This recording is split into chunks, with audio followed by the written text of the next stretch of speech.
आखिर कहाँ गया कुंभकर्ण का कटा हुआ सर? क्या रावण ने कुंभकर्ण के सर को कहीं छुपा दिया था?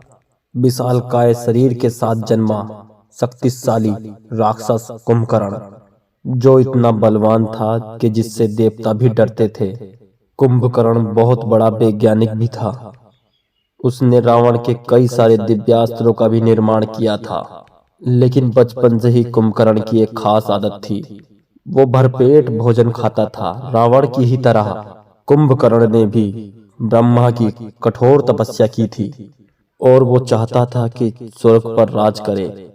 इससे इंद्रदेव भयभीत हुए और वो स्वयं माता सरस्वती के पास गए और उनसे कहा कि जब कुंभकर्ण वरदान मांगे वह उसकी जीभ पर जाकर बैठ जाए। माता सरस्वती ने ऐसा ही किया और जब वरदान मांगने का अवसर आया तो कुंभकर्ण ने इंद्रासन की जगह निंद्रासन मांग लिया। ब्रह्मा जी ने उसे ये वरदान दे दिया कि वह 6 महीने तक सोता रहेगा और एक दिन जागकर वह भरपेट खाना खाकर फिर 6 महीने के लिए सो जाएगा। परंतु उसे किसी ने बलपूर्वक उठाने की कोशिश की तो वह उस दिन ही मर जाएगा। रामायण के खास युद्ध में भी ऐसा हुआ। रावण ने उसे वक्त से पहले जगा दिया था, जिस वजह से उसका उस दिन ही मरना तय हो चुका था। कुंभकर्ण ने भगवान श्री राम जी की सेना में से हनुमान जी, नल नील, सुग्रीव, अंगद, जामवंत सबको पछाड़ दिया था और आखिर में भगवान श्री राम को उसका वध करने के लिए आगे आना पड़ा।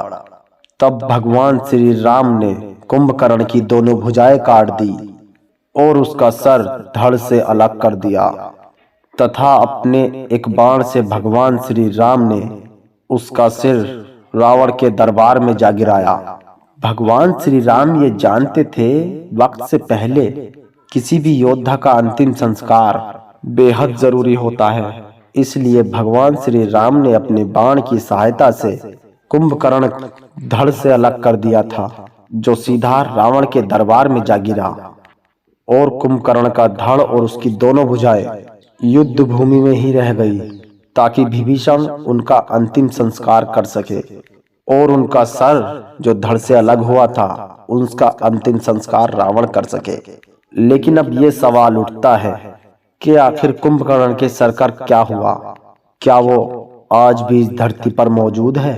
तो कई सारे इतिहासकारों का ये मानना है कि रावण ने उस कटे हुए सर का अंतिम संस्कार नहीं किया था, बल्कि उसे एक खास जगह पर सुरक्षित रखवा दिया था। कुछ किंवदंतियां तो कहती हैं कि कुंभकर्ण का कटा हुआ सर कंचनजंगा पर्वत पर रखवा दिया गया, जो विश्व की तीसरी सबसे ऊंची चोटी है और ये नेपाल की सीमा पर मौजूद है। और कुछ लोग कहते हैं कि रावण ने इसके सिर को कुछ गुप्त जगह रखवा दिया गया, जो आज भी गुमनाम है और श्रीलंका में कहीं छुपी हुई है, जिसका पता आज तक कोई भी नहीं लगा पाया। तो दोस्तों, आपकी क्या राय है? कमेंट बॉक्स में जरूर बताएं और ऐसी ही धार्मिक और पौराणिक वीडियो देखने के लिए मेरे YouTube चैनल हरि कृपा को अभी सब्सक्राइब कीजिए।